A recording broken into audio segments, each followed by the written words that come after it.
Okay kayo dyan? Okay kaya? Diyan, huwag ka konti. Siguro nakaka-relate lang ako sa bawat nangyayari sa ating bansa. Kumbaga, pag merong sitwasyon, parang alam ko na agad yung dapat na ibinibigay mong kwento or kung ano man yung mga bagay na sasabihin or ng bawat character. Kaya nagagawa.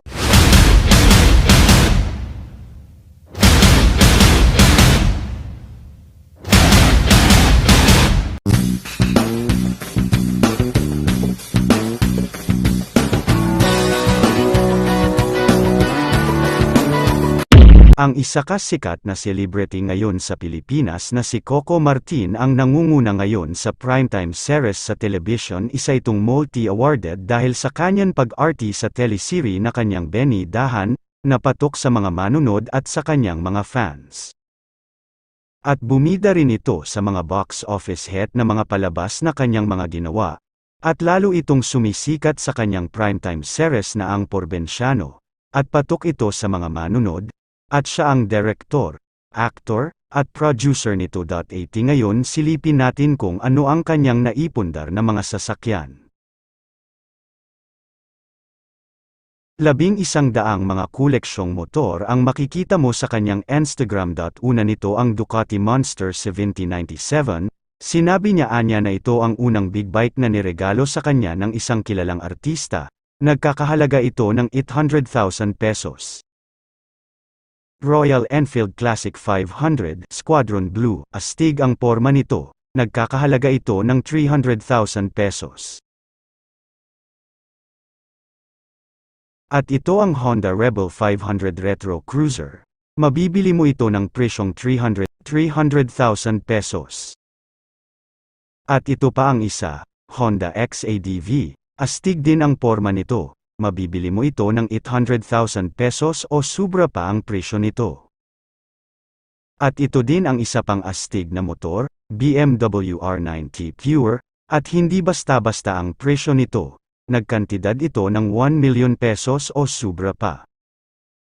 At ito pa ang isa pang mamahaling motor ni Coco, BMW R9 Racer, 1.1 million pesos ang kantidad nito. Medyo mapawaw ka talaga sa mga presyo ng kanyang mga koleksyong motor. Ang mga presyo ng kanyang mga napundar na mga ari-arian na umaabot din ng milyon.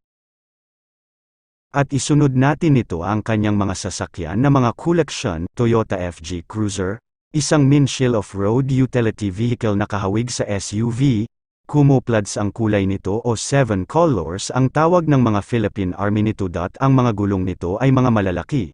Nagkakahalaga ito ng 2 million pesos o sobra pa nito. Pangalawa, Jeep Wrangler. Isa rin itong Men's Off-Road, at Call of Duty ang porma nito sa pormahan at takbuhan nito, astig ang dating nito.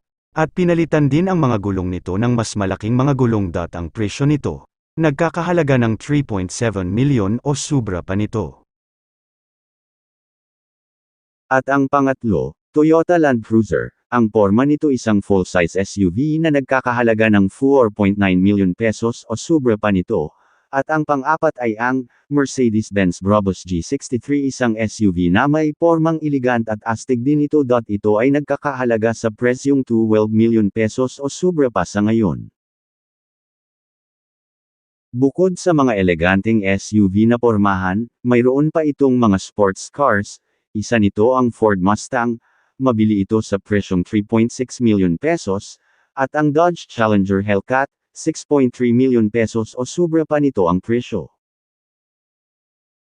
At isa pa nito ang 1967 Shelby Mustang GT500, ang Classic American na ito ay nagkakahalaga ng 11 million pesos o sobra pa nito sa ngayon.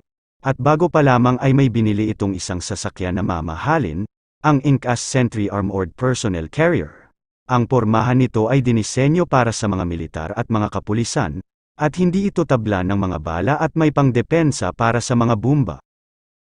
At mayroon pa itong night vision, nagkakahalaga ito ng 2 metaginting na 22 million pesos. Iilan lang ito sa mga sasakyan na makikita mo sa kanilang garahe.